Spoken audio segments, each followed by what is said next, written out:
స్వాగతం.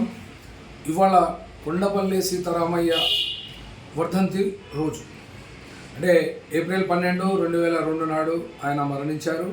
ఆయనే భారతదేశ రాజకీయాల్లో, కమ్యూనిస్టు ఉద్యమాల్లో ఇప్పటి తరానికైతే తెలియకపోవచ్చు, కానీ పాత తరానికి చెంది 1980, 90, 2000 వరకు భారతదేశంలోనే కమ్యూనిస్టు ఉద్యమ నాయకులకు మరియు క్యాడర్కి అందరికీ సుపరిచితమైనటువంటి చరిత్ర కలిగినటువంటి నాయకుడు.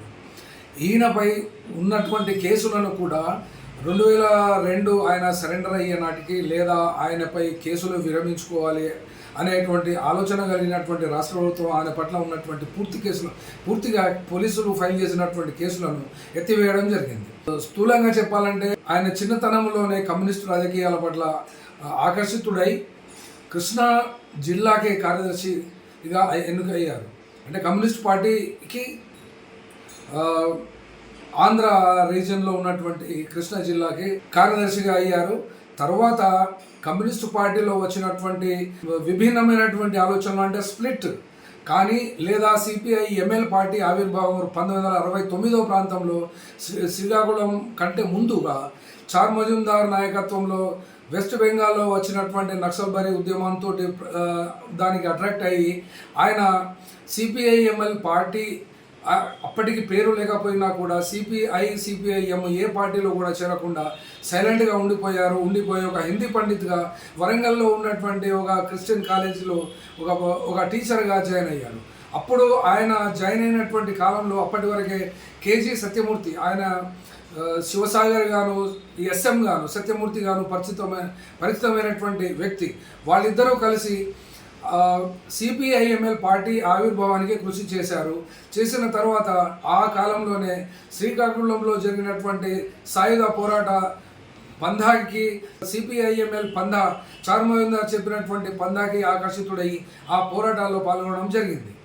ఆ తర్వాతి కాలంలో కాలక్రమేణా జరుగుతున్నటువంటి మార్పులను దృష్టిలో పెట్టుకొని జరుగుతున్నటువంటి డాక్యుమెంట్స్ రాయడం కానీ, లేకపోతే పార్టీని స్థాపించడం కానీ, ఒక పార్టీని ఒక పంధాగా ఏర్పరచడం కానీ, అంటే ఒక విప్లవ రాజకీయాలను ఏర్పరచడంలో పార్టీకి ఉండవలసిన ఆయన తన డాక్యుమెంట్ల ద్వారా ప్రవేశపెట్టారు.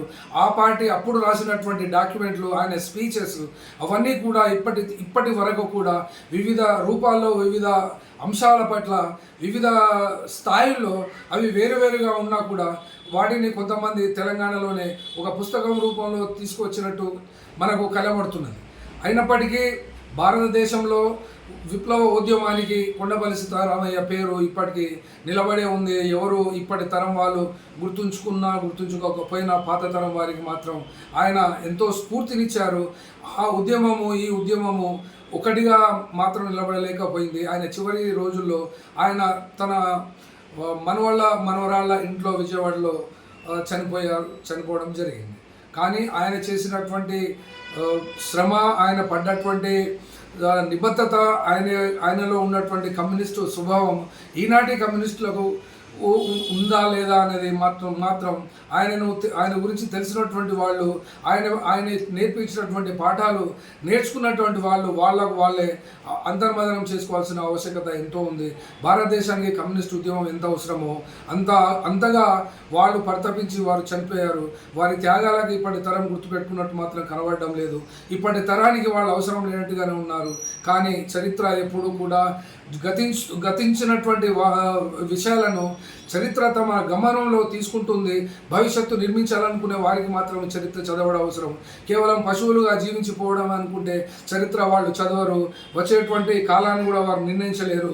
పశువులుగా పుడతారు, పశువుగా బతుకుతారు, పశువుగానే చనిపోతారు. Thank you very much.